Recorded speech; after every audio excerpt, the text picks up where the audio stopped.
Morning, everybody. Welcome back to Steve's Cabin.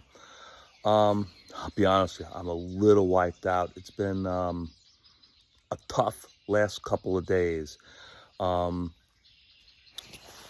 I had to board up the cabin and the garage. I think I told you that.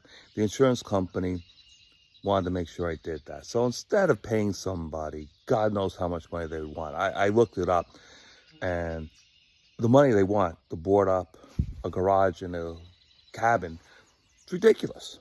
So I went to Home Depot, bought the cheapest plywood I could find. Um, it's like it's more than a quarter of an inch. It's sheathing.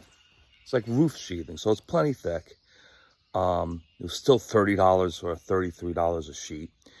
Got, I think, 13 sheets, and as you can see, I boarded up the cabin and boarded up the garage. So I'm all done here.